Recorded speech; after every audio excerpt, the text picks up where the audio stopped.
Mieux. Bonjour à tous, si vous nous rejoignez, merci d'être présents avec nous pour ce premier atelier dédié à l'économie circulaire, une opportunité pour vos produits et vos procédés face à l'urgence écologique. La prise en compte de l'environnement impose à chacun de revoir ses procédés pour un développement durable. Cette économie circulaire s'inspire notamment des fonctionnements des écosystèmes naturels. Nous verrons comment ils peuvent être adaptables à votre entreprise. Vous pouvez à tout moment au cours de cet atelier poser des questions. Elles me sont transmises par Christelle Guillon de l'agence ADOC que je remercie. Nicolas Caruso, dessinateur, est également avec nous pour ponctuer ce rendez-vous de ses interventions. Mais avant cela, je vous demande de bien vouloir recevoir un message de Carole Delga, la présidente de la région Occitanie. Bonjour à toutes et bonjour à tous. Je vous souhaite la bienvenue pour cette 14e édition des rencontres de l'innovation en Occitanie, la rencontre annuelle de tous les acteurs de l'innovation. Parce que l'innovation est un levier essentiel de la relance, nous avons tout mis en œuvre pour qu'Occitanie Innove puisse se tenir dans un format entièrement virtuel. C'est donc une édition qui innove et qui s'adapte au contexte sanitaire. Plus que jamais, la région Occitanie est mobilisée pour soutenir les entreprises du territoire en cette année si particulière. L'innovation est un atout pour la reprise économique, pour la croissance verte, pour l'emploi. Et notre région regorge d'entreprises innovantes, capables de s'adapter, de rebondir. Notre rôle est donc de les soutenir, de les valoriser. Ce sont elles qui seront les moteurs de la relance économique et notamment pour l'emploi. Dès le début de la crise, nous avons été la région des solutions. Nous avons pris des mesures importantes et inédites pour soutenir les acteurs économiques du territoire, permettant d'accompagner près de 50 000 entreprises et de sauvegarder 250 000 emplois. Avec plus de 200 exposants, Occitanie Innove, organisé par l'agence ADOC, que je préside également, est un véritable carrefour pour les entreprises qui souhaitent innover, trouver des partenaires technologiques, financiers ou se faire accompagner dans leurs réflexions, dans leurs projets. Comme les années précédentes, elles peuvent échanger en direct avec tous les partenaires de l'innovation en région et trouver un accompagnement adapté, grâce à une exposition virtuelle avec plus de 200 exposants, des entreprises, des plateformes technologiques, des laboratoires, des pôles de compétitivité, des clusters, des pré-diag innovation qui permettent aux entreprises d'échanger en direct avec les partenaires de l'innovation les plus pertinents pour passer de l'idée au produit. Chaque année, plus de 300 pré-diag sont réalisés par l'agence ADOC et les membres du réseau Innovation. Et ça fonctionne. Un an après, plus de 80% de ces pré-diag se concrétisent par un projet ou un partenariat réel. Un programme d'ateliers numériques sur les dispositifs mis en œuvre par la région pour soutenir l'innovation dans le cadre de son plan de relance et sur la thématique innovation et économie circulaire. La cérémonie de remise des trophées du 40e concours régional Les Innovations. Ce soir à 18 h, la cérémonie des trophées prendra la forme d'une émission en direct. L'Occitanie a d'incroyables innovations. 7 entreprises recevront un prix. Occitanie Innove est devenu un rendez-vous incontournable dans notre région, avec cette année un accent fort sur l'économie circulaire et l'innovation. Que cette nouvelle édition adaptée, entièrement virtuelle, suscite des rencontres fructueuses pour l'innovation, la croissance et l'emploi en Occitanie.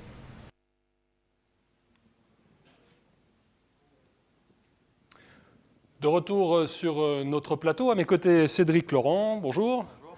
Prenez votre micro, je vous en prie. Bonjour. Vous êtes le dirigeant fondateur de Colibri Peinture, donc une société haute-garonnaise qui place les matériaux biosourcés au cœur de sa R&D. C'est bien ça, en 2 mots ? C'est bien ça. Déjà, je souhaite remercier l'agence ADOC pour son invitation, particulièrement Christelle Guillon et aussi Émilie Fajournel qui nous suivent depuis le lancement de notre entreprise en juin 2018. Et en effet, nous avons innové dans des matériaux de peinture fabriqués à base de résine végétale, en effet. Merci. Étienne Gay, vous êtes le président de Briques Techniques Concept et vous concevez des matériaux de chantier au pied des grues. C'est exactement ça. Bonjour à tous et merci pour l'invitation à la région. Merci pour l'accompagnement également. Et donc effectivement, notre société produit des matériaux écologiques à base de terre crue de notre site, mais également sur chantier. Avec nous en visioconférence, Chloé Le Chevalier, qui est consultante au sein du cabinet Picaya. Vous êtes notamment spécialisée dans l'économie circulaire et notamment le biomimétisme. En 2 mots, est-ce que vous pouvez nous définir ce qu'est le biomimétisme pour ceux qui ne seraient pas forcément familiers de cette notion? Oui, bonjour à tous. Écoutez, en 2 mots, le biomimétisme, c'est une façon de s'inspirer de la nature pour concevoir des innovations durables. Pourquoi la nature? Parce que la nature, c'est 3,8 milliards d'années de R&D, de retour d'expérience et d'innovation qui sont susceptibles de répondre aux défis contemporains. Merci Chloé Le Chevalier. On reviendra bien sûr avec vous sur cette notion et voir comment est-ce que les entreprises peuvent s'en inspirer, notamment quelques techniques et méthodes. Karine Maya-Lévy, enfin, est avec nous. Vous êtes la présidente de Keep It. C'est une entreprise dont le credo est l'électroménager durable. C'est un vaste programme. Oui, bonjour. Bonjour Guillaume, bonjour. Merci beaucoup pour l'invitation. Oui, Keep It éco-conçoit et crée de l'électroménager durable et réparable. L'idée, c'est d'en finir avec l'électroménager jetable. Merci pour cette présentation aussi brève que limpide. Cédric Laurent, j'aimerais commencer avec vous, avec Colibri Peinture. Alors peut-être partir d'abord, avant de revenir exactement sur la façon dont vous vous y êtes pris, sur la façon dont est née l'idée de cette société, parce que en fait, vous êtes déjà à l'origine un professionnel de la peinture. Et il me semble que votre expérience personnelle permet aussi d'éclairer vos choix entrepreneuriaux. Alors, l'idée de l'entreprise est née en même temps que la naissance de notre 3e enfant. En fait, voilà, c'est notre petit-fils Gabin qui a aujourd'hui 5 ans. Lorsqu'il a fallu se préoccuper de repeindre sa chambre, moi étant dans le bâtiment depuis une dizaine d'années, je connaissais la pollution sournoise des peintures qu'on utilise dans nos chantiers pour nos clients, malheureusement souvent polluantes pour l'air intérieur. Et donc on a cherché un produit plus adapté à un enfant qui ne polluait pas l'air intérieur. Et le constat était simple, on n'a pas trouvé le produit qu'on recherchait, qui défendait des valeurs qu'on voulait mettre en avant. Donc on a décidé avec mon épouse de créer ce produit. Voilà. Et l'aventure a commencé il y a 5 ans. Parce qu'on va préciser donc que la plupart des peintures aujourd'hui sont fabriquées sur la base de produits pétrochimiques, c'est ça ? 95% ou plus même des peintures aujourd'hui dites à l'eau sont fabriquées à base de résine pétrochimique. En effet. Étienne Gay, vous aussi, voilà, vous travaillez dans le secteur du bâtiment. Donc Brick Technique Concept, c'est 9 collaborateurs. Vous êtes basé dans le Tarn, c'est bien ça ? Tout à fait. Chacun sait que la Haute-Garonne se trouve dans la banlieue du Tarn. Et donc, vous, votre concept, c'est de finalement concevoir des murs, mais de les concevoir sur chantier. Alors, c'est vrai que on a tendance aujourd'hui à parler de préfabrication avec des murs qui arriveraient tout faits sur les chantiers. Et vous prenez le contre-pied, c'est-à-dire de dire, ben non, on revient sur site pour fabriquer entièrement ce mur. Racontez-nous. Absolument. L'idée étant de couper, on va dire, un circuit assez classique où on va évacuer un déblai. Ce déblai est considéré comme un déchet dans le BTP aujourd'hui. Il est évacué, mis sur des plateformes, stocké, voire redéplacé en remblaiement de carrière. Et c'est vrai que finalement, ce circuit fait qu'on ramène un matériau extérieur. Là, le contre-pied, comme vous dites, c'est de venir sur place. Ce déblai, c'est pas un déchet, c'est une ressource. Donc on le transforme en matériau pour en faire les matériaux du chantier directement sur place. Donc là, on va dire un circuit extrêmement court. On va peut-être apporter une précision parce que parfois on construit sur des bâtiments, enfin sur des sites qui ont été des sites industriels où les terres peuvent être polluées. Ces terres-là, vous ne les prenez pas pour les remettre dans le bâtiment. Non, clairement pas. Effectivement, la terre crue est un matériau avec des propriétés hydriques très importantes où il y a des transferts de vapeur d'eau qui sont très agréables et confortables pour l'être humain. Sur cette base-là, effectivement, il faut se poser des questions. Ces terres-là ne sont pas, à notre sens, compatibles avec l'usage. Avant de repasser la parole à nos 2 intervenantes qui sont en visio, je voudrais revenir avec vous sur un point. C'est vrai que le secteur du bâtiment, c'est un secteur qui est peut-être celui qui produit parmi le plus grand nombre de déchets dans le monde. Ce sont des millions de tonnes chaque année, ne serait-ce qu'en France, qui sont produites. C'est aujourd'hui une véritable C'est un véritable enjeu aujourd'hui de générer le moins de déchets possible sur les chantiers. Les grands donneurs d'ordre, qui sont aujourd'hui ceux qui font le marché, en sont vraiment conscients, ou est-ce que votre démarche reste, j'allais dire, embryonnaire et j'allais dire presque anecdotique ? Clairement, il y a un virage à prendre. Il se trouve qu'on a la chance quand même d'avoir une nouvelle réglementation environnementale qui approche et qui va forcer à se poser des questions sur le bilan carbone de nos activités dans le bâtiment. Effectivement, le bâtiment est un secteur, on va dire, très contributeur et voire même polluant. Pour toutes ces raisons-là, oui, il y a un changement. Ce changement, on va dire, je pense que les grandes entreprises en ont conscience. Après, ça reste très embryonnaire, mais c'est vrai qu'en tout cas, au sein de notre activité, on voit vraiment un engouement et un développement, une croissance verte. Et je pense qu'on peut remercier effectivement aussi les pouvoirs publics par la réglementation qui approche, les ambitions des aménageurs qui font que on voit vraiment une envie de faire différemment demain. Après, ça va prendre du temps. Le bâtiment est un secteur à inertie et donc c'est vrai que voilà. Il faut s'accrocher. Il y a effectivement les déchets polluants physiques, mais il y a aussi la pollution de l'air. Et c'est sur cette préoccupation-là que nous on travaille plus. Il faut savoir qu'en fait, l'air intérieur de nos bâtiments est 5 à 10 fois plus pollué que l'air extérieur. Ces polluants sont très sournois parce que souvent ils sont inodores et incolores, mais ils sont aussi très cancérigènes, donc très dangereux pour la santé. Et c'est la raison pour laquelle nous, on se préoccupe de ce sujet-là et qu'effectivement, on a innové en 2019 sur une peinture biosourcée assainissante qui a la particularité de capter le formaldéhyde des bâtiments, enfin de l'air intérieur des bâtiments. Donc on se préoccupe vraiment de ce sujet de pollution de l'air intérieur. Aujourd'hui, c'est vrai que la réglementation évolue aussi beaucoup. De plus en plus de promoteurs, de donneurs d'ordre s'intéressent à ce sujet de la qualité de l'air intérieur. On voit même des bâtiments de bureaux se construire avec des capteurs à l'intérieur qui permettent de mesurer cette pollution intérieure. D'ailleurs, on a fait des tests avec nos peintures où on voit drastiquement les polluants diminuer. Il y a une avancée réglementaire aussi sur ce sujet-là.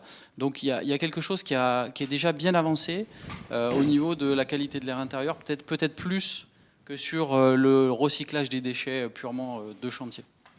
Merci pour ces précisions. Chloé Le Chevalier, donc pour Picaya, je reviens vers vous.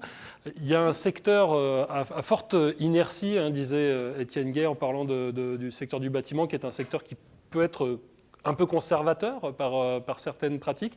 Est-ce que vous êtes aujourd'hui, vous consulté par ce secteur qui, on voit de plus en plus de bâtiments aussi qui respirent avec des constructions à ossature bois, avec une prise en compte aussi de la luminosité naturelle. Comment est-ce que vous êtes consulté et par qui aujourd'hui ? Je dirais que le biomimétisme peut concerner tous les secteurs d'activité.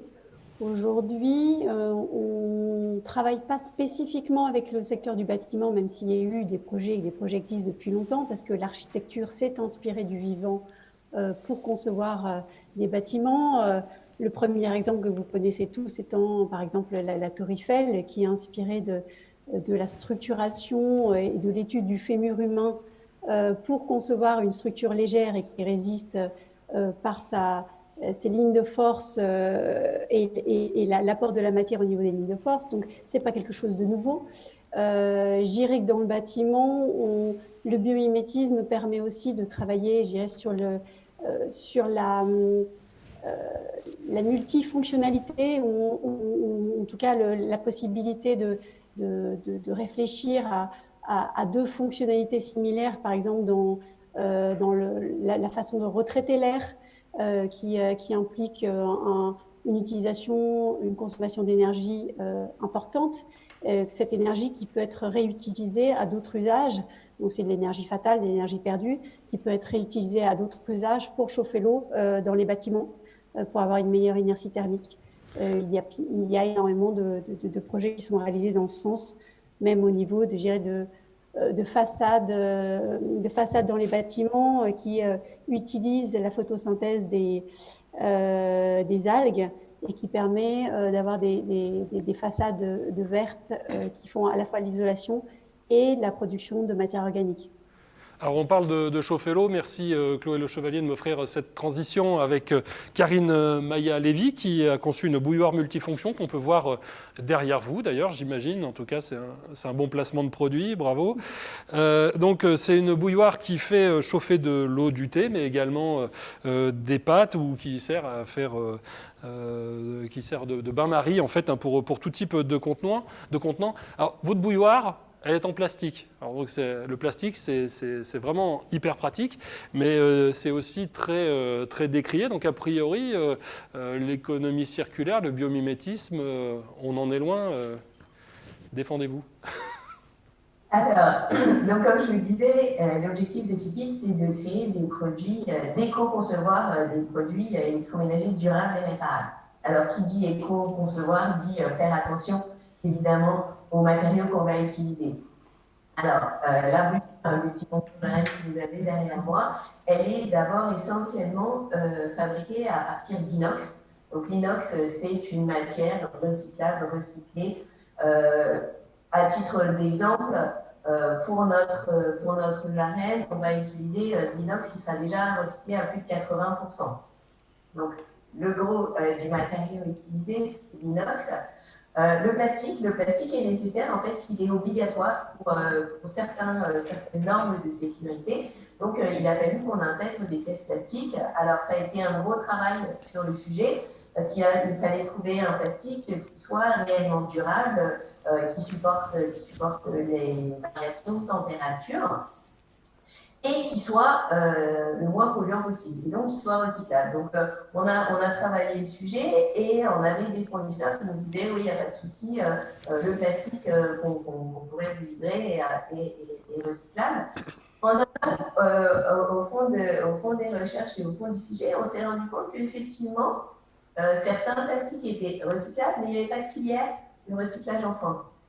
Donc, c'était juste prendre le problème et puis déplacer un peu plus loin. Donc, ce n'était pas une solution qui pouvait nous convenir.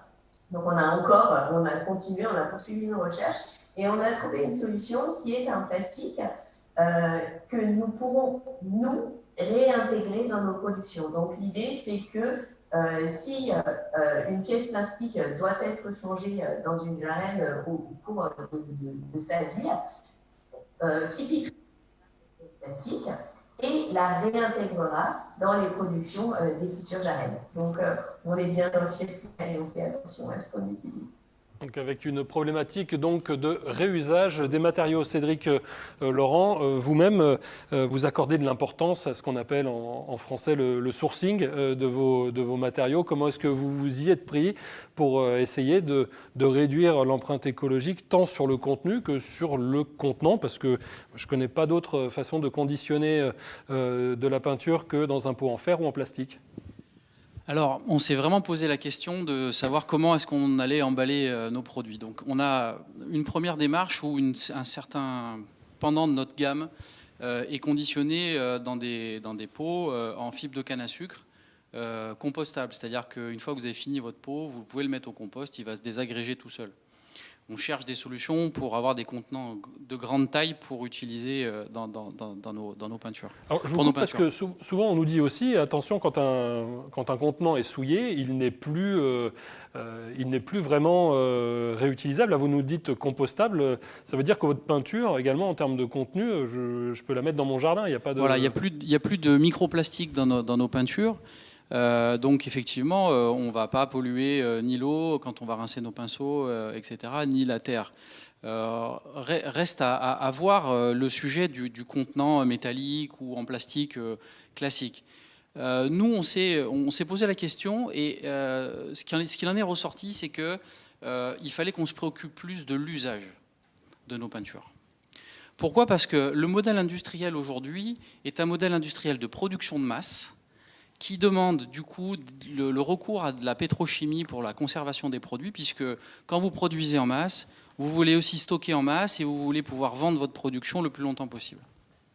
Nous, notre réflexion, elle a été de dire, réfléchissons plus à l'usage. Quand un client à nous achète 1 litre de peinture, il va le consommer, on en a fait des études, entre 1 à 3 mois, qu'il soit un professionnel ou un particulier. Donc on s'est dit, ok, sur ce constat-là, pourquoi produire en masse avec beaucoup de conservateurs? Produisons dans des justes quantités, donc utilisons aussi des réflexes de biomimétisme quant à l'usage de nos matières premières, et réfléchissons à la façon de vendre notre produit. Aujourd'hui, l'industrie de masse et la distribution de masse, je dirais, incite le consommateur à acheter toujours plus. Je donne un exemple, j'ai un chantier à réaliser, j'ai besoin de 8 litres de peinture pour couvrir 80 mètres carrés, on va dire. Et en réalité, quand je vais dans la grande distribution, qu'est-ce que je trouve? Je vais trouver un fût de 10 litres qui va être plus cher qu'un fût de 15 litres. Donc le réflexe du consommateur, c'est de dire je vais acheter 15 litres, et puis l'excédent, je vais le mettre dans mon garage, et je le réutiliserai plus tard. Sauf que 9 fois sur 10, l'excédent, il finit dans l'eau, dans une déchetterie de façon dramatique. Et puis souvent, en fait, il attend même le déménagement du propriétaire pour rejoindre la déchetterie des années plus tard. C'est ça. Donc qui n'a pas dans son garage des pots de peinture non utilisés et qui n'en fera jamais usage? Je pense que beaucoup de gens se reconnaîtront là-dedans. Donc notre idée, ça a été de dire aux gens, on va vous proposer une vente de peinture non plus au litre, mais au mètre carré. J'ai besoin de 80 mètres carrés de peinture, j'achète 8 litres de peinture. Point. Donc aujourd'hui, on a lancé une phase de R&D aussi, à la fois pour la fabrication de notre produit, mais aussi pour le conditionnement de notre produit, c'est-à-dire que le consommateur... Alors aujourd'hui, nous, on ne vend que par Internet, c'est un peu le modèle économique qu'on a choisi. En direct ? En direct. Professionnel et particulier. L'idée, c'est d'avoir une automatisation complète de la demande du client et un conditionnement aux 2 millilitres près, je dirais même aux 100 millilitres près, dans l'usage du particulier ou du professionnel. C'est pour ça que je vous disais, on se préoccupe bien sûr du contenant. On va faire en sorte que nos poches soient respectueuses de l'environnement, que ce ne soit pas du plastique, etc. Mais c'est l'usage qui est au centre de la stratégie de l'entreprise. Voilà. Merci, on va revenir avec vous là-dessus. Juste avant, je voudrais rappeler que vous pouvez à tout moment, évidemment, poser des questions à nos intervenants. Elles me sont transmises en direct sur le téléphone. N'hésitez pas à faire appel à nous. Chloé Le Chevalier, il y a une notion qui vient d'être abordée par Cédric Laurence, c'est la question finalement de l'usage. Et ça, c'est vrai que dans une économie de la fonctionnalité et dans une perspective d'économie circulaire, c'est une notion assez centrale dans le modèle économique des sociétés qui empruntent ce chemin. Tout à fait, je voulais réagir. Le problème de notre modèle de production, et notre intervenant l'a très bien dit, sur les peintures, c'est qu'on est dans un modèle de eat, beat and treat, qui est très énergivore, qui recourt à des procédés chimiques qui n'existent pas dans la nature. Or, le vivant produit tout avec une pression ambiante, à température ambiante, avec de l'eau comme solvant. C'est le principe du biomimétisme. Le vivant est économe en énergie. Le vivant va d'abord favoriser la recherche d'informations avant d'utiliser l'énergie et la matière pour créer ou pour subsister. Et la valeur d'usage est vraiment la notion essentielle dans un modèle d'économie de la fonctionnalité où on va d'abord se préoccuper de quel est le besoin final de mon client, et on l'a très bien vu dans cet exemple de peinture, et comment partager cette valeur d'usage que l'on va créer avec, ma coopération avec mon client, mais également avec mon écosystème, c'est-à-dire avec mes fournisseurs, avec mes sous-traitants, de façon à concevoir un produit ou un service qui va répondre à l'ensemble des besoins de façon partagée dans un modèle qui est régénératif et résilient, dans un modèle qui est systémique.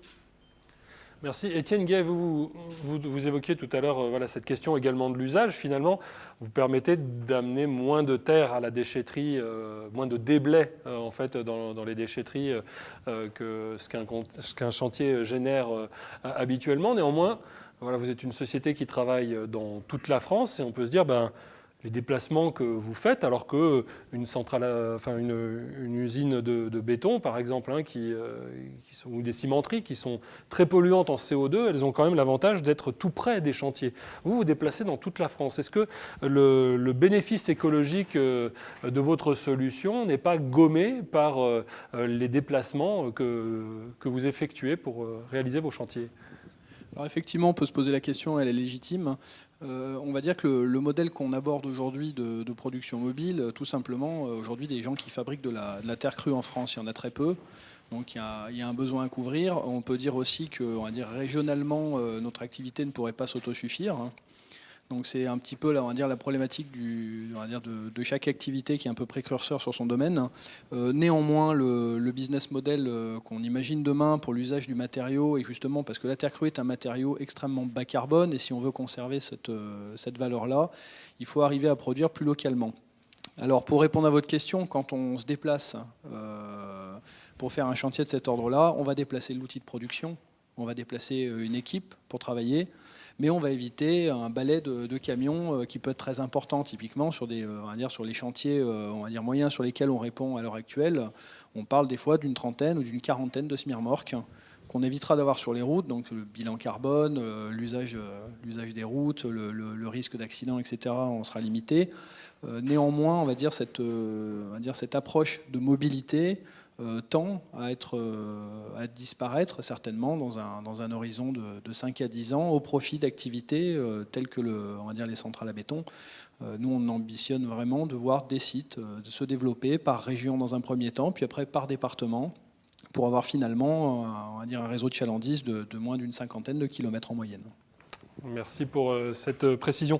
Karine Maia-Lévy, donc vous travaillez aussi sur une économie de la fonctionnalité, puisqu'avec une simple bouilloire, on peut faire plusieurs choses à la fois.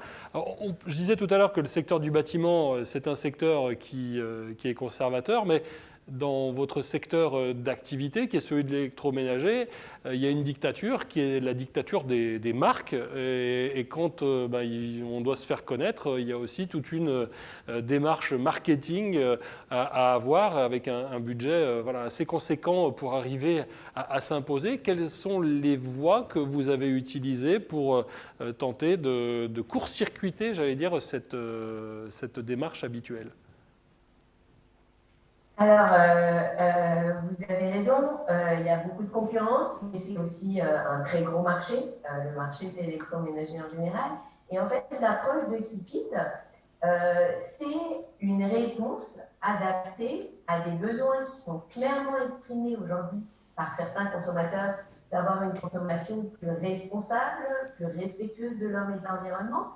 Et finalement, sur ce credo-là, on n'est pas si nombreux.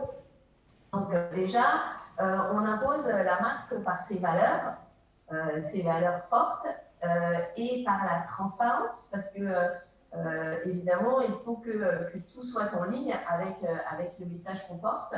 Donc, se positionner en termes de valeurs, se positionner avec une offre qui répond, qui est spécifique. La bouilloire multifonction Jaël, en fait, elle n'a pas d'équivalent complètement sur le marché, ça n'existe pas. Une bouilloire qui permet de faire cuire ses pâtes, mais qui permet aussi de faire chauffer son eau, faire cuire ses pâtes, faire bain-marie, faire chaud le biberon. Le produit lui-même n'existe pas. Donc notre travail à nous, c'est imposer les valeurs, imposer la qualité, parler de la qualité du produit et des spécificités du produit.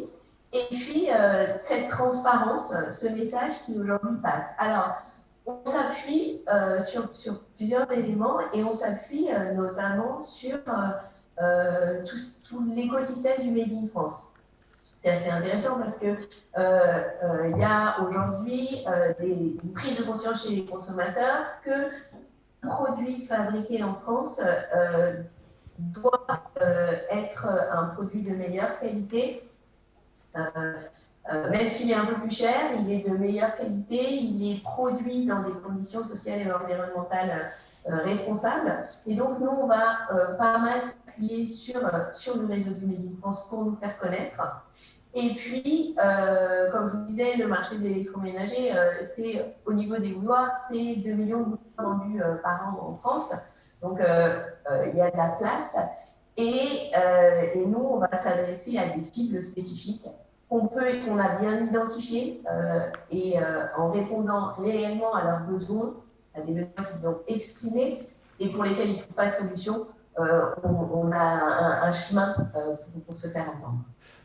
Merci pour votre témoignage. Chloé Le Chevalier, il y a un biais, un léger biais autour de cette table ronde, c'est qu'en fait les personnes qui ont adopté des démarches d'économie circulaire ont toutes les trois créé leur entreprise.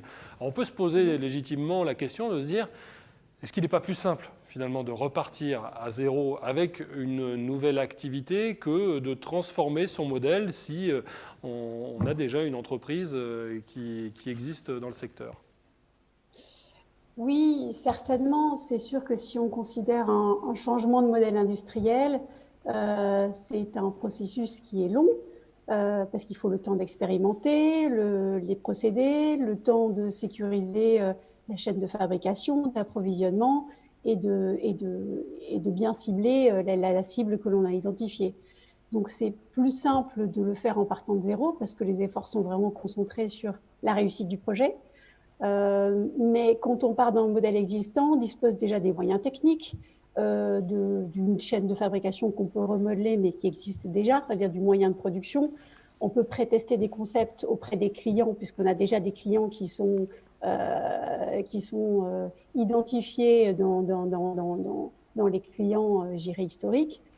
Ça représente aussi des avantages.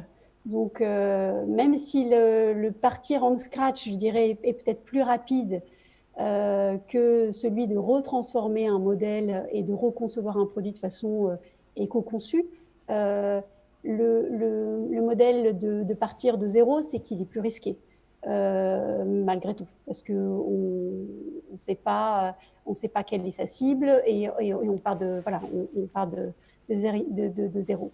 Mais je dirais que reconcevoir un produit a probablement un effet plus puissant, parce que les clients sont déjà là, et les moyens humains sont déjà là, et l'envie, si elle est de retransformer le produit, elle permet aussi de créer une vraie dynamique au sein des équipes et de l'entreprise qui s'y engagent.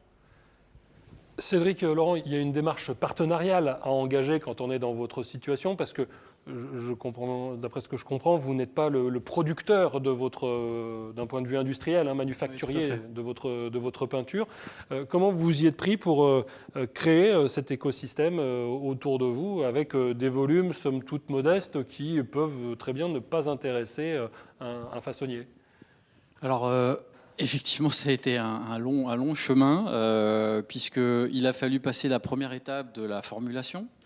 On a beaucoup d'aujourd'hui de personnes qui recherchent, de laboratoires indépendants, mais sont souvent très tournés pétro-sources et non pas agro-sources. Donc on a eu du mal à faire entendre notre projet. Et c'est la rencontre avec un agrochimiste, enfin une agrochimiste en particulier, qui nous a permis de trouver les solutions.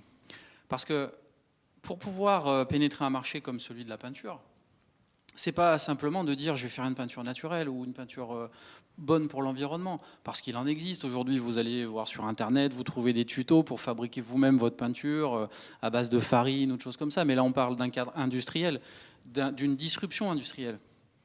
Donc, il fallait concevoir un produit de haute qualité qui allait convaincre aussi l'utilisateur principal, qui est le professionnel, l'applicateur.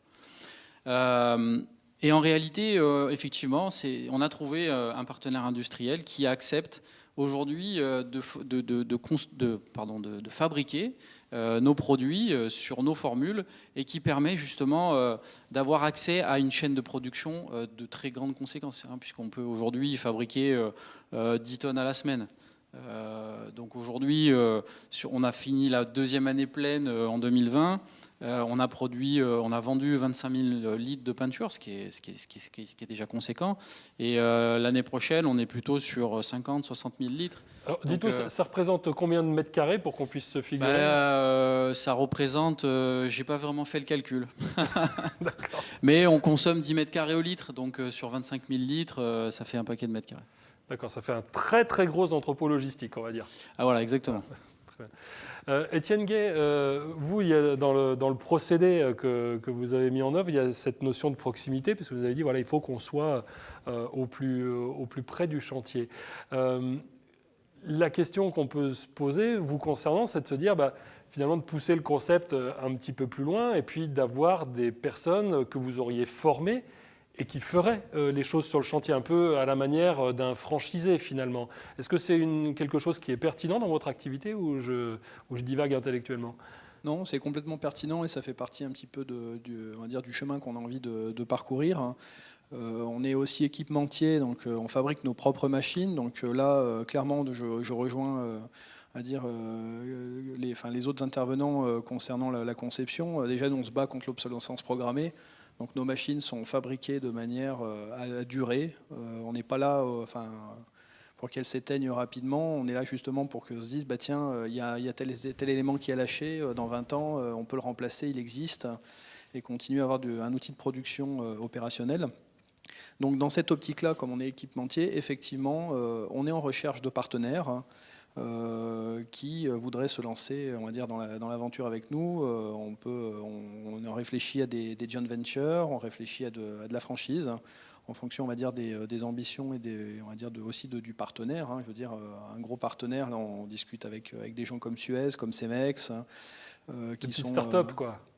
Exactement, et qui apprécieraient d'afficher leur logo au-dessus de leur bâtiment. Donc non, là clairement on part sur des JV. Après effectivement il y a d'autres acteurs sur le territoire, et là on parle du territoire français, on est en discussion avec des Belges, avec des Suisses, et on a des projets au Maroc.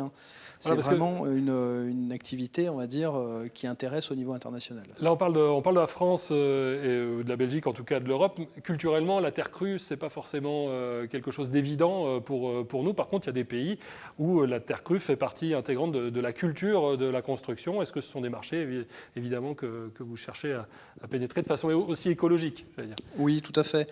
Alors, de toute façon, la terre crue, ça fait partie du patrimoine, on va dire, mondial de l'humanité. C'est pas depuis hier qu'on fabrique en terre crue. C'est juste que, on va dire, dans nos pays occidentaux, on a oublié qu'on travaillait la terre crue. Ouais, parce qu'on travaille essentiellement de la terre cuite, avec notamment de la brique. Voilà, vous ne faites pas de brique. Voilà. On travaille la terre cuite, on travaille le béton, on va dire, c'est des matériaux qui ont pris le pas depuis un peu plus de 150 ans maintenant.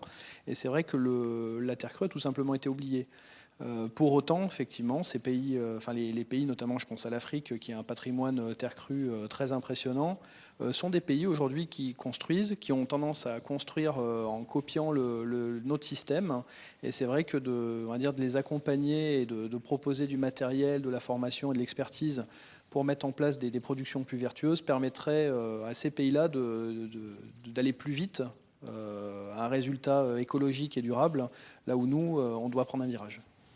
Cédric Laurent, vous vouliez ajouter ? Oui, je voulais dire que c'est pas incompatible le partenariat gros industriels start-up. On le voit dans plein de domaines, dans l'automobile par exemple, des start-up qui développent des petits usages, etc. Mais ce que je trouve intéressant, c'est finalement que moi en tant que start-up engagé, dans ma mission, c'est de changer les choses aussi. Ce n'est pas juste un modèle économique pour aller faire plus de profit possible.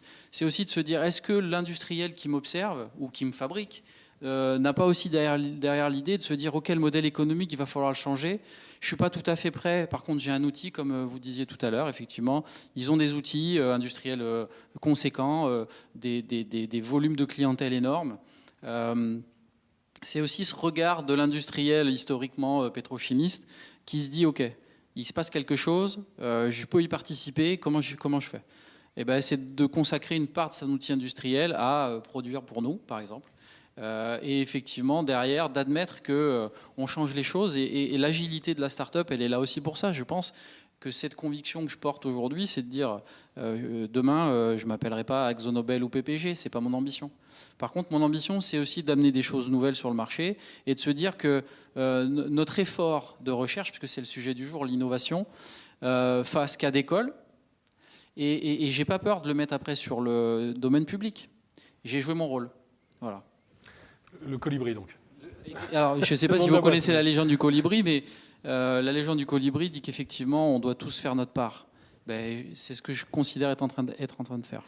Karine Maya-Lévy, pour vous, la problématique, elle est un peu différente. Certes, vous pouvez vendre en direct, mais le marché se fait beaucoup via, alors, soit des plateformes de vente, comment on les appelle en bon français, des marketplaces, ou alors via des distributeurs à installer, alors qu'ils soient en ligne ou en réseau physique, qui s'appellent Boulanger, Darty, Confo, ou peu importe. Comment est-ce que, de la même façon qu'il faut convaincre les industriels d'un côté, du vôtre, il faut convaincre les distributeurs, est-ce qu'ils sont aujourd'hui sensibles à offrir une place sur leurs étals à une offre telle que la vôtre? Alors, c'est une très bonne question et c'est un vrai sujet qui est très intéressant. Et pour tout vous dire, au départ, on pensait qu'on aurait du mal avec la distribution. On aurait du mal parce qu'on se disait, de manière très classique, les modèles, c'est de vendre et de revendre. Nous, on amène des produits, finalement, qu'on va acheter qu'une seule fois. Et en fait, ce qui s'est produit, c'est que nous avons été très rapidement, dès qu'on a pris la parole, on a été très rapidement sollicités par des gros acteurs de la distribution qui nous ont qui nous ont dit nous ça nous intéresse de distribuer vos produits. Donc nous on a voulu aller comprendre pourquoi et quel était leur intérêt et qu'est-ce qu'ils y voyaient. En fait, ce qui se passe dans le monde de la distribution, c'est un peu comme ailleurs, il y a une vraie prise de conscience, il y a des engagements qui sont pris de plus en plus par des enseignes, par des grosses enseignes, et elles ont aussi besoin de mettre en adéquation les valeurs qu'elles prônent en interne auprès de leurs employés, auprès de leurs fournisseurs, avec ce qu'elles vendent, ce qu'elles mettent en rayon.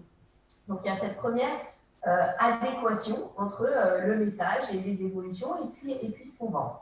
Et puis il y a un autre sujet vis-à-vis de la distribution au niveau de l'électroménager, c'est le service après-vente. Alors, de gros acteurs de l'électroménager, de la distribution d'électroménager qui font aussi du service après-vente, nous ont dit, ben voilà, aujourd'hui, notre métier, c'est de distribuer, mais c'est aussi de faire du service après-vente. Et en fait, sur l'électroménager, en particulier sur le petit électroménager, on fait du très, très mauvais service après-vente. Pourquoi? Parce qu'en fait, on nous donne un produit à réparer, en fait, on ne peut pas le réparer, donc on change. On ne fait plus notre métier de service après-vente, on ne fait plus notre métier de réparation. Pourquoi? Parce que les produits ne sont pas conçus pour être réparés. Donc, quand nous, on arrive avec une offre, avec un produit qui est la première ligne du cahier des charges, c'est quand même la réparabilité, donc l'accessibilité à toutes les pièces, et ben on change la donne. Et on représente à ce moment-là un véritable intérêt pour l'univers de la distribution. Alors après, il y a le sujet des prix, des marges, parce que quand on produit comme on le fait aujourd'hui avec dans un process d'éco-conception, dans une fabrication qui est une fabrication française, qui met l'accent sur la responsabilité sociale aussi. Et aussi, quand on prône les valeurs, quelles sont les valeurs de Keep It, on n'est pas dans des niveaux de marge traditionnels. Donc, si vous le voulez bien, on reviendra sur cette question de la valorisation avec chacun d'entre vous. Je voudrais juste terminer sur cette question partenariale avec les grands groupes, avec Chloé Le Chevalier pour boucler la boucle. On voit des exemples de PME là, qui sont engagés, qui ont trouvé des partenaires industriels ou commerciaux qui avaient envie de faire une place à cette offre nouvelle.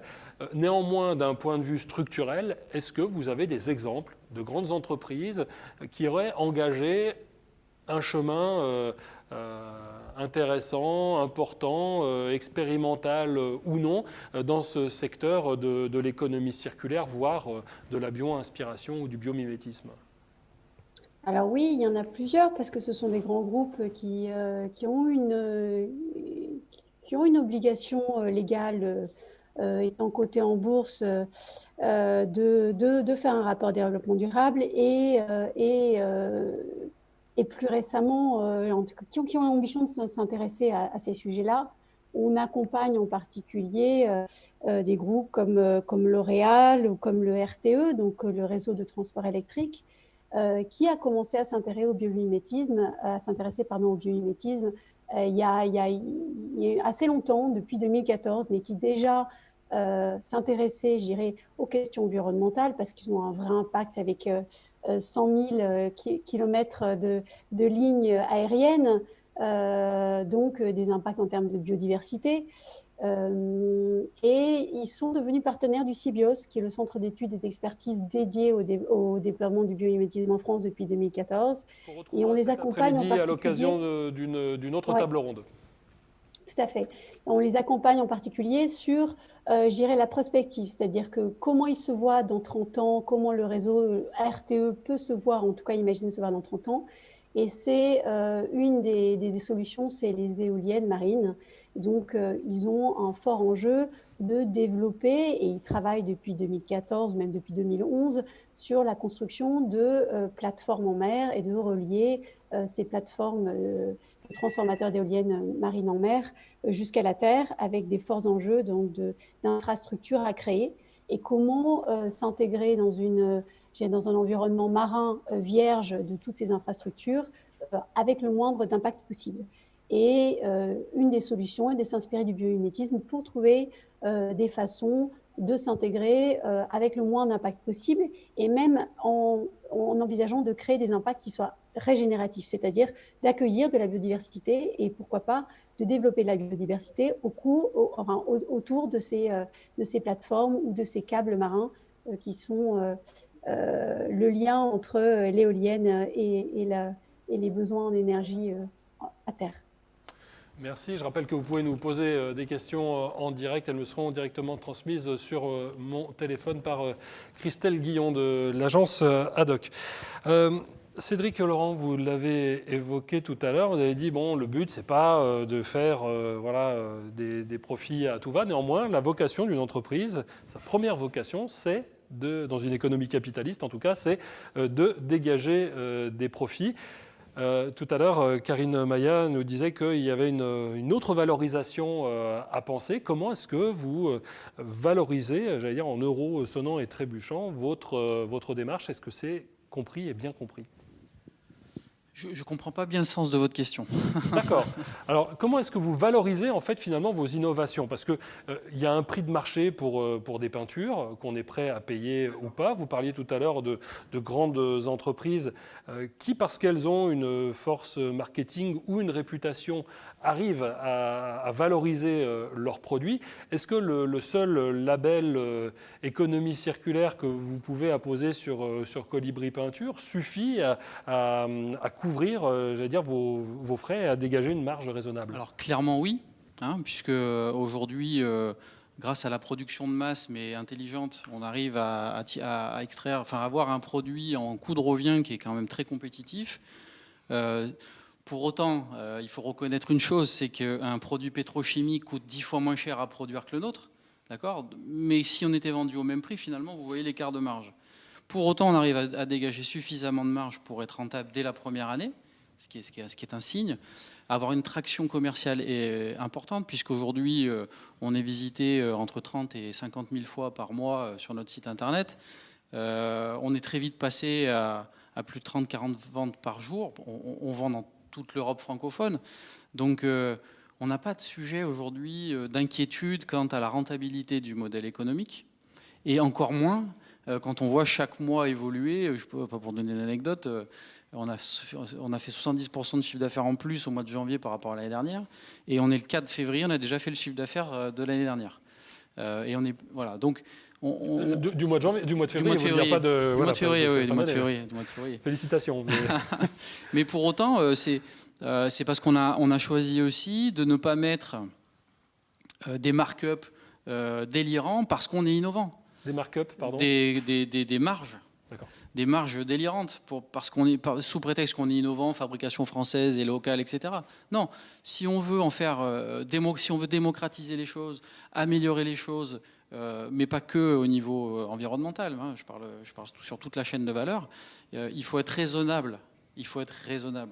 Donc, on est raisonnable et on finit avec un produit qui va être 15% plus cher qu'un produit pétrochimique. qui n'a pas d'odeur, qui ne dégage pas de composés organiques volatiles, qui s'applique aussi facilement qu'une peinture pétrochimique, donc qui ne demande pas un travail supplémentaire à l'artisan qui l'utilise.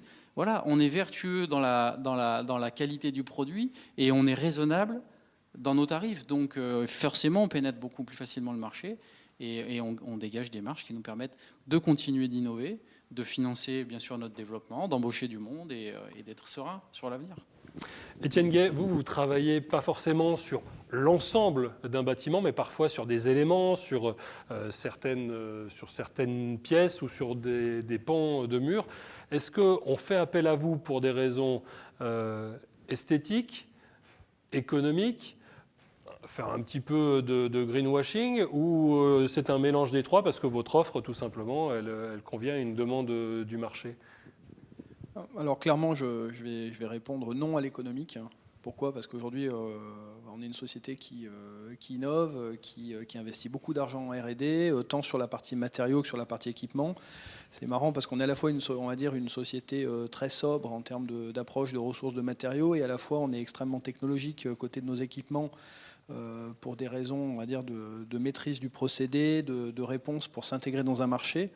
Donc économiquement, pas forcément, on va dire.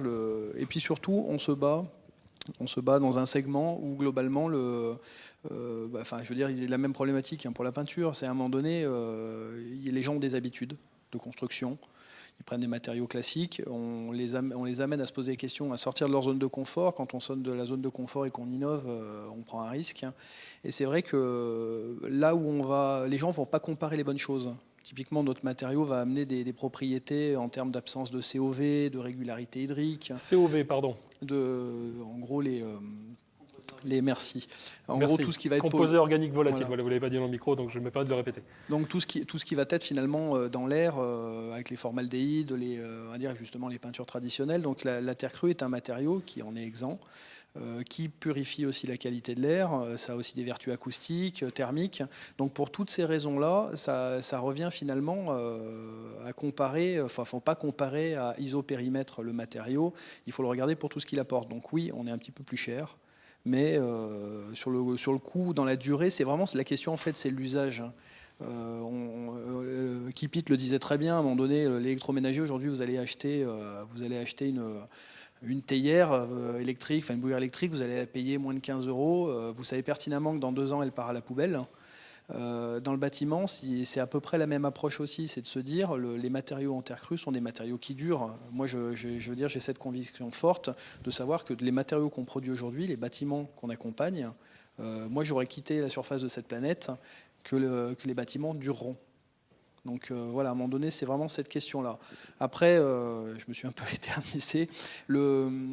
Clairement, les gens viennent majoritairement on va dire, parce qu'ils sont convaincus par l'intérêt écologique du matériau, pour la réglementation aussi. C'est vrai qu'aujourd'hui, il y a quand même une approche un petit peu greenwashing, d'effet de mode. C'est vrai que les grands groupes ont ce besoin de se réinventer, de prendre le virage. On est une des solutions qui l'offre. Cédric Laurent, vous voulez réagir et ensuite on ira voir Karine Maya-Lévy qui avait introduit le sujet. Alors, je veux réagir parce que son témoignage, il est très intéressant. C'est que finalement, et même nous, quand on voit que dans notre R&D, souvent, on regarde ce qui se faisait avant. Et comme par hasard, ce qui se faisait avant, c'était plus sain, plus vertueux, plus respectueux de l'environnement. Notre problématique aujourd'hui, elle est simple. C'est comment on industrialise un peu, il y a un peu d'innovation supplémentaire, mais comment on va faire pour industrialiser les méthodes d'antan.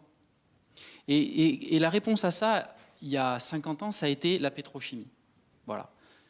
Il y a d'autres choses qu'on peut faire. Nous, aujourd'hui, vraiment, dans notre réflexion, c'est ce côté environnemental qui est au cœur des choses, mais le biomimétisme doit nous inspirer en permanence. Et il suffit de trouver des solutions de fabrication industrialisées avec des méthodes d'antan, avec des matières premières renouvelables pour trouver des solutions à la pétrochimie et à tout ce qui est polluant en fait. Donc on révolutionne, oui, mais pas tant que ça finalement. On s'inspire. Merci pour cette précision. Karine Maya-Lévy, je reviens vers vous. Étienne Gay parlait de comparaison à isopérimètre. Et vous, c'est exactement ça, c'est-à-dire que voilà, on a une casserole pour faire cuire ses pâtes, une autre sur un autre feu pour faire réchauffer quelque chose au bain-marie, et puis sa bouilloire ratée. Vous, c'est entre guillemets, on va être sur du 3 en 1, peut-être plus, mais c'est précisément cela que vous valorisez, c'est-à-dire que vous ne pouvez pas vous comparer à une bouilloire à 15 € comme l'exemple qui vient de nous être donné. Alors, ce qu'on valorise, c'est même plus que ça. Ce qu'on valorise, c'est en effet du multi-usage, c'est aussi le fait de faire un achat une fois, et puis ensuite de ne plus jamais avoir à faire cet achat. Donc, la réparabilité, c'est un élément fondamental dans notre chaîne de valeur. Ce qu'on valorise aussi, c'est le fait de n'acheter qu'un seul produit quand vous pourriez en acheter. Donc, vous pourriez acheter un chaud biberon, vous avez besoin pendant un an d'un chaud biberon, vous allez acheter un chaud biberon, et puis après, vous n'allez plus rien en faire. Et en fait, la production en termes d'impact sur l'environnement de la production de ce chaud biberon qui va vous servir très peu de temps, et si on additionne tous ces impacts-là, on se rend compte du poids que fait porter sa consommation de produits industriels. Donc nous, la valorisation, elle vient aussi de ça, de se dire, je fais un choix engagé et responsable de minimiser l'impact de ma consommation. Et ça, c'est pas du greenwashing, c'est pas tout ça, c'est un élément qui est aujourd'hui essentiel, qui est, alors c'est une conviction forte que je porte, mais je suis vraiment pas la seule à la porter, et je pense que cette approche-là, elle est de mieux en mieux entendue et de plus en plus prise en considération. Alors ensuite, en termes de coût, on est un peu plus cher, mais on n'est pas plus totalement délirant. Donc, il y a ce travail qui est fait sur les marges, sur les méthodes de production, pour rester dans une échelle de valeur financière, cette fois-ci purement financière, acceptable au regard de toutes les valeurs et de tout ce qu'on aura pu prendre en considération. Très bien, on a une question qui nous vient d'un internaute d'abord qui vous félicite chacun et qui vous remercie pour vos interventions et qui demande, gardez la parole, Karine Maya-Lévy, comment se matérialise le cycle d'innovation au sein de votre structure, et puis je poserai également la question aux personnes présentes en plateau avec nous. Alors, le cycle d'innovation, d'abord, c'est de la recherche sur la partie des matériaux, donc ce dont je vous parlais tout à l'heure, sur le choix de l'inox, sur le plastique qu'on a utilisé. C'est aussi se dire, on n'est pas obligé de reprendre toutes les techniques de l'électroménager. Typiquement, on a une problématique de système de chauffe pour notre bouilloire Jarel. Et ce système de chauffe, on n'a pas été reprendre quelque chose qui était utilisé dans l'électroménager, mais on a été regarder, plutôt, notre sujet, c'était la durabilité. Donc, on a été regarder des systèmes de chauffe durables sur lesquels on pouvait compter. Et finalement, celui qu'on a utilisé, il est utilisé dans l'aéronautique. Voilà, on est à Toulouse, ça peut aider. Mais en attendant, c'était une méthodologie qui n'était pas utilisée dans l'électroménager, qui était utilisée ailleurs, qui était fiable, qui avait fait ses preuves. Donc, ce n'était pas de l'innovation pour l'innovation, c'est pas high-tech, mais c'est plutôt de la technologie qui a montré en fait sa résilience et sa durabilité. Donc c'est ça, notre approche, c'est à la fois de se dire, on travaille sur chacun des composants, on travaille aussi sur cet aspect multi-usage par rapport à ce que je disais tout à l'heure, et ça aussi c'est dans le cycle de l'innovation, c'est de dire, si on achète un seul produit, alors qu'il va faire l'usage de 4 ou 5, on va réduire son empreinte écologique. Donc nous, on va réfléchir en termes d'usage à ce que toutes les possibilités du produit soient exploitées. Et au niveau du consommateur, c'est la même chose, c'est lui donner un produit dont il a réellement besoin et qu'il va réellement utiliser. Et ce n'est pas un gadget de consommation dont il va avoir 2-3 utilisations. Donc il y a tout ça qui s'additionne. Merci Chloé. Le Chevalier, c'est intéressant dans le propos de Karine Maïa-Lévy et de Cédric Laurent, qui sont dans deux secteurs d'activité qui n'ont a priori absolument rien à voir l'un et l'autre. Ils ont tous dit quelque chose de similaire, c'est qu'il y a quelque chose qui était fait finalement par le secteur, dans leur secteur d'activité, qui fonctionne, qui a été éprouvé. Et bien précisément, on ne va pas faire ça du tout. Est-ce que ça fait partie, finalement, cette rupture du cycle normal d'évolution vers une économie circulaire ? Oui, l'idée, c'est vraiment de se reposer la question par rapport à l'usage, et ils l'ont très bien dit, et c'est comment s'inspirer d'une autre façon de faire les choses, en s'inspirant du vivant, s'inspirant de l'économie de la fonctionnalité, en étudiant aussi quelles sont les ressources, parce qu'on n'en a pas beaucoup parlé, mais dans les modèles économiques émergents, il y a aussi la notion de mobilisation des ressources immatérielles, c'est-à-dire quelles sont les compétences, quels sont les savoir-faire dans mon entreprise qui me permettront, aujourd'hui, qui me permettent de fabriquer un produit comme une bouilloire, mais qui demain me permettront de fabriquer peut-être un autre produit qui servira aussi en multi-usage, mais fondé sur les mêmes, les mêmes ressources qui sont le savoir-faire, la compétence, la motivation des équipes et finalement, je dirais que la richesse aussi dans cette façon d'innover, c'est de mobiliser les ressources, les compétences et l'ensemble de l'écosystème pour concevoir une autre façon de répondre aux besoins des particuliers ou du collectif sur des questions très, très diverses. Et là, on en revient bien à la notion d'usage et de partage de la valeur. Merci Étienne Gay. Une question qui nous vient et qui fait écho à ce qui vient d'être posé. Qu'est-ce qui fait historiquement qu'on s'est davantage tourné vers la terre cuite ? On sait l'importance dans la région toulousaine et albigeoise de cette industrie, plus que vers la terre crue. Tout simplement, on va dire, comme chaque fois qu'il y a une innovation qui est faite dans un domaine, il y a un effet de mode, un engouement qui se met en place. Donc ça, c'est, on va dire, une des premières réponses. L'autre, c'est que tout simplement, la terre crue, ça prend un petit peu plus de temps à maçonner, ça prend un petit peu plus de temps dans l'acte de bâtir de manière générale.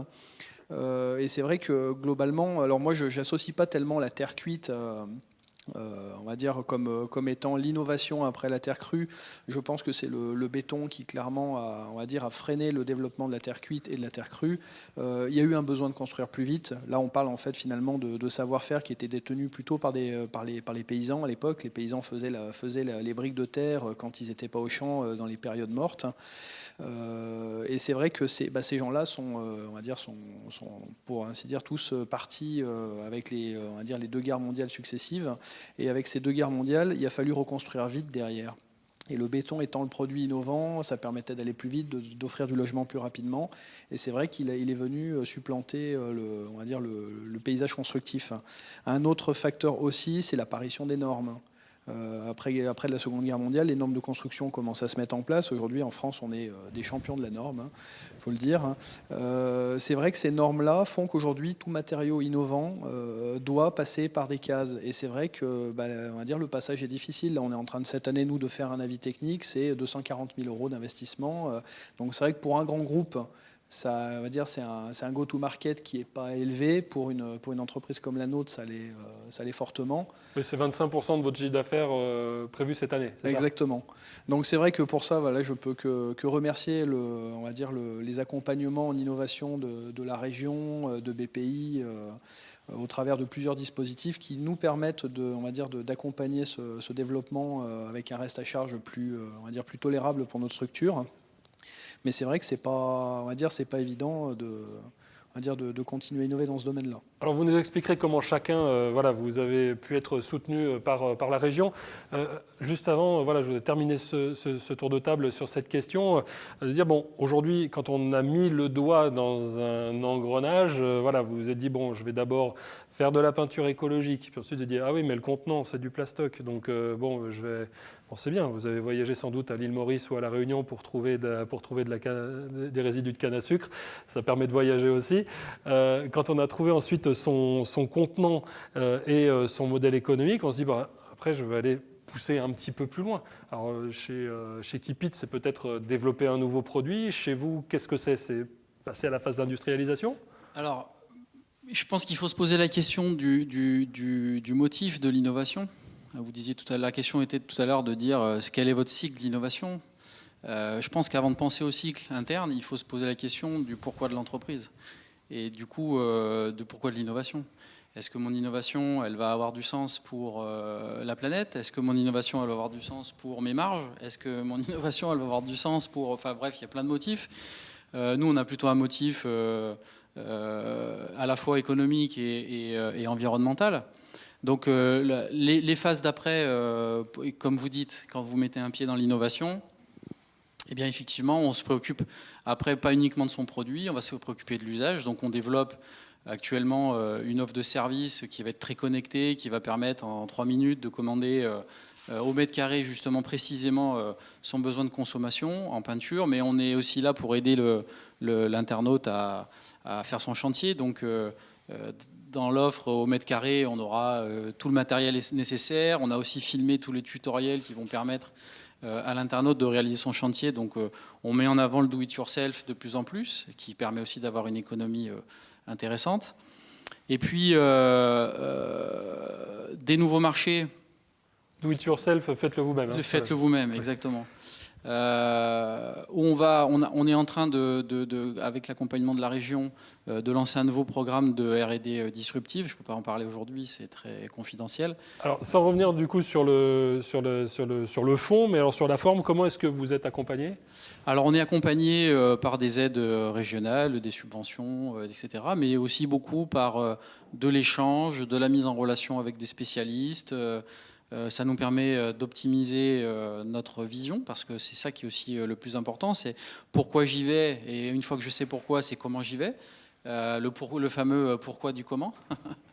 Voilà. Donc tout ça, ça nécessite de la réflexion stratégique sur des sujets qui parfois ne sont pas de mon expertise.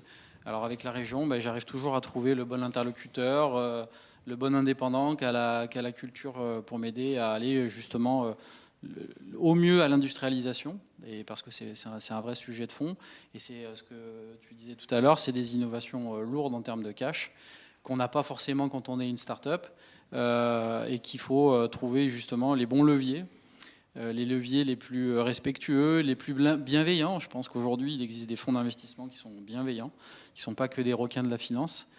Donc tout un écosystème se met autour de nous, pour nous aider, nous soutenir et nous porter, j'espère, le plus haut possible. Alors, ce que je retiens, c'est aussi que souvent, on a tendance à dire les aides d'État, les aides de la région ou autres. Voilà, on a tendance à parler en kilo-euros, hein, pour faire simple, mais de votre point de vue, il y a également un accompagnement intellectuel et immatériel qui est également important. Clairement, c'est très intéressant de pouvoir se poser tous les 3 mois face aux différents accompagnants de la région et de faire un effet miroir. Je bloque là-dessus, ah bah tiens, moi je peux t'aider à avoir un tel, et c'est gratuit. Enfin, je veux dire, on ne parle pas que de kilo-euros, et en effet. Donc voilà, on peut aussi trouver un soutien toute l'année, quel que soit le sujet. Ça, c'est très intéressant. Étienne Gay, vous disiez, je reviens par contre, excusez-moi, au côté financier avec vous, même si vous opiniez du chef sur l'aide immatérielle qui vous était apportée aujourd'hui. 240 000 € d'investissement nécessaire, c'est peu ou prou 25% de votre chiffre d'affaires espéré cette année. Vous pouvez être aidé à quelle hauteur et dans quelle mesure est-ce que ça permet vraiment de déclencher l'investissement ? On va dire qu'il y a toute une partie d'accompagnement là qui nous permet finalement nous de terminer avec un reste à charge autour de 50 ou 60 000 €. On est accompagné donc nous à titre de l'entreprise. Donc vous êtes financé aux 2/3 par différents organismes. Exactement. L'idée étant, c'est que on a été lauréat d'un appel à projet économie circulaire des blés dans le BTP qui est coporté par l'ADEME et la région. Ce projet-là nous permet justement de faire une partie de cette levée-là. Après, justement, on parlait de partenariat. Il y a des projets NoWatt en région qui sont là de l'accompagnement à l'innovation chez les constructeurs. Donc là, on parle de promoteurs. Et plusieurs des projets qu'on va faire cette année sont des projets qui ont été lauréats du NOWAT. Et dans le cadre de ce NOWAT, il y a une partie de l'argent... NOWAT en référence à l'électricité. Exactement, on va dire des bâtiments basse consommation. Donc une partie des financements à l'innovation sont des parties qui reviennent vers nous sur la partie terre crue spécifique, où il y a des levées, je veux dire, chaque chantier a ses problématiques de feu, de structure, de choses comme ça. Donc finalement, la région a eu, et ça je rejoins ce que tu disais sur le fait que c'est un partenaire qui n'est pas uniquement financier. C'est que là, il y a une bonne intelligence, c'est de se dire, plutôt que d'aider chaque projet indépendamment avec leurs problématiques, finalement, tous les NOWAT qu'il y a en cours sont des NOWAT où on va se dire, on fait avancer la filière, et donc finalement, on fait avancer cette levée de normative qui va permettre d'accéder au marché. Karine Maïa-Lévy, quelle est la nature de l'accompagnement dont vous bénéficiez aujourd'hui ? Alors, il y a plusieurs éléments. On en parlait tout à l'heure, on est sur des marchés ultra confidentiels, on n'a pas des budgets marketing ou de communication aussi gros que certains autres, et donc on a une vraie besoin de visibilité. Et la région nous accompagne vraiment bien dans cette visibilité avec des événements, avec la participation d'événements comme ce qu'on est en train de faire aujourd'hui. L'année dernière, on était présent sur un stand sur Occitanie Nord, donc ça veut dire rencontrer des clients potentiels, rencontrer des partenaires potentiels. Donc ça c'est vraiment un des éléments forts, donc une mise en visibilité, ça permet des rencontres. Et puis, il y a la partie financière, oui, parce que pour nous aussi, sur une activité industrielle, l'argent, c'est un peu le nerf de la guerre. Et donc, ça va nous permettre vont nous aider, la région va nous aider, va nous accompagner dans notre recherche de financement. Merci Chloé Le Chevalier. Je vais vous poser une dernière question. Elle portera sur la méthode, parce que on peut avoir une intuition sur la transformation de son modèle économique pour l'amener vers une économie plus circulaire ou s'inspirer de certaines choses existantes dans les écosystèmes naturels, comme on l'a décrit ce matin. Néanmoins, il doit quand même y avoir une méthode à adopter. Est-ce que vous pouvez nous en donner quelques clés ? Tout à fait. Oui, il y a plusieurs méthodes qui ont été développées.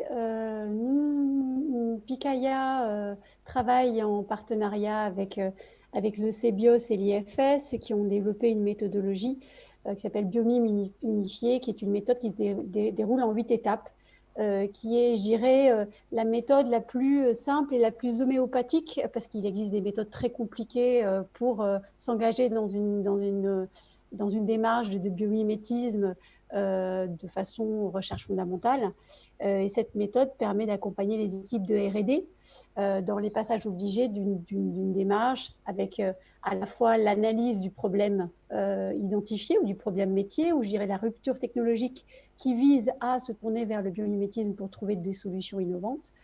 Et ensuite, de définir les fonctions clés liées à ce problème pour les transposer au biologique. Et ensuite, identifier à l'aide de partenaires comme le CBIOS encore, des modèles biologiques potentiels ou à l'aide, je dirais, des académiques, des institutions comme l'IFREMER ou des pôles agronomiques de recherche qui vont nous permettre d'identifier des modèles biologiques qui peuvent répondre aux fonctions que l'on recherche dans le challenge, ou en tout cas dans la question que l'on s'est posée, ou dans la rupture technologique, ou le besoin que l'on a de s'inspirer de la nature pour trouver une innovation qui nous permettra de répondre à un challenge de façon régénérative et biosourcée. L'important, c'est que quand on s'engage dans ce type de méthodologie, on s'engage dans la durabilité et qu'on le fasse de façon éco-conçue, mais aussi en lien avec la protection de l'environnement. Et là-dessus, on travaille actuellement pour finir, j'irai sur un guide en partenariat avec l'ADEME et le pôle éco-conception, sur un guide d'éco-conception et de biomimétisme pour donner les clés d'entrée justement pour pouvoir associer ces deux méthodologies. Quand pourra-t-on le trouver en ligne ? Écoutez, j'espère que d'ici la fin de l'année, avec tous les aléas de ces derniers mois, d'ici 6 mois, 8 mois, on trouvera en ligne, donc fin 2021. Très bien, merci donc Chloé Le Chevalier pour le cabinet Picaya. Merci à Karine Maya-Lévy pour Keepit, Étienne Gay pour Briques Techniques Concept et Cédric Laurent pour Colibri Peinture. Merci à tous pour vos témoignages. Avant de conclure ce premier atelier, je vais accueillir Christelle Guillon qui est chargée de mission Innovation, Matériaux et Procédés au sein d'ADOC, que certains d'entre vous connaissent ici et également de l'autre côté de votre ordinateur. Vous allez nous présenter un appel à candidature, donc transition écologique et innovation. Christelle, qu'est-ce que c'est ? Oui, merci beaucoup. Merci aussi à tous les intervenants qui montrent vraiment des exemples d'entreprises régionales à la fois innovantes et engagées. Merci pour vos exemples. Ça montre que c'est possible et que ça a du sens du coup d'innover pour un développement qui soit durable et responsable. L'appel à projet. Exactement. Alors juste peut-être pour dire quand même un autre exemple qu'on a autour de la table sans s'en rendre compte, c'est que le mobilier qui est aujourd'hui, c'est aussi une entreprise régionale. Ça est mis à disposition par la SCOP Merci René, donc du mobilier à partir de réemploi, voire de matériaux recyclés. Et donc, pour toutes les entreprises qui pourraient avoir été inspirées par les exemples que vous avez donnés, donc nous lançons aujourd'hui un appel à candidature, innovation et transition écologique. Le but, c'est vraiment d'accompagner les entreprises qui souhaitent engager une démarche d'innovation pour s'engager dans la transition écologique. Donc si vous aussi vous avez envie de réduire votre empreinte environnementale, de faire évoluer vos modèles économiques pour que ce soit en phase avec vos valeurs, de réaliser aussi des projets qui soient mobilisateurs, fédérateurs pour tous les employés de la société, et puis finalement de développer des nouveaux produits, nouveaux procédés qui soient à la fois plus vertueux et différenciants vis-à-vis des concurrents. On vous propose de répondre du coup à cet appel à candidature jusqu'au 19 mars. L'idée, c'est vraiment de vous accompagner dans toute cette démarche, donc à la fois vous aider à réfléchir à votre projet, à votre stratégie, vous aider à la structurer, à trouver les bons partenaires, les bons experts qui pourront le faciliter, vous introduire également dans toute la communauté de l'économie circulaire en région, vous accompagner aussi à trouver éventuellement des financements. Donc finalement, vous aider à accélérer, dérisquer et concrétiser vraiment votre projet et votre stratégie. Donc ça s'appelle appel à candidature, innovation et transition écologique. Toutes les informations sont en ligne sur le site internet ADOC. Et si vous avez la moindre question, vous n'hésitez pas à me contacter. Merci Christelle Guillon. Pour notre part, on se retrouve à 14h pour notre atelier dédié à l'économie circulaire comme opportunité pour faire évoluer sa stratégie et son modèle économique. Comme cela nous a été précisé, le mobilier est fabriqué donc par la société Merci René. Alors avec Nicolas Caruso qui a également habillé cet atelier par ses dessins. Nous vous disons à tout à l'heure et merci René.